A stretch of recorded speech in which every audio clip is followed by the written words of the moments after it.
আন্তর্জাতিক অর্থনৈতিক তথ্য ও বাজার বিশ্লেষণকারী প্রতিষ্ঠান দ্য ট্রেডিং ইকোনমিক্সের তথ্য অনুযায়ী 12 জুলাই বিশ্ববাজারে প্রতি ট্রয় আউন্স স্বর্ণের দাম দাঁড়িয়েছে $4,121.05।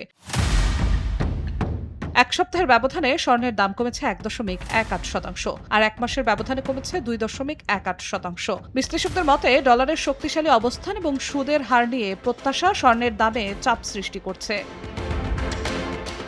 রূপার বাজারেও অব্যাহত রয়েছে দরপতন। প্রতি ট্রয় আউন্স রূপার দাম দাঁড়িয়েছে $59.85। এক সপ্তাহের ব্যবধানে দাম কমেছে 4.08%, আর এক মাসের ব্যবধানে কমেছে 11.12%। এদিকে প্লাটিনামের দাম দাঁড়িয়েছে প্রতি ট্রয় আউন্স $1,629.50। এক সপ্তাহের ব্যবধানে কমেছে 1.48% এবং এক মাসের ব্যবধানে কমেছে 2.20%। টাইফুন ফ্যাব্রিক কেয়ার,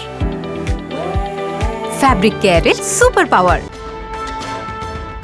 অন্যদিকে শিল্প ধাতু কপারের বাজারে ইতিবাচক প্রবণতা দেখা গেছে। প্রতি পাউন্ড কপারের দাম দাঁড়িয়েছে $6.23। এক সপ্তাহের ব্যবধানে বেড়েছে 1.04%, আর এক মাসের ব্যবধানে বেড়েছে 0.41%। জিনাতারা জশোয়া, সময় সংবাদ।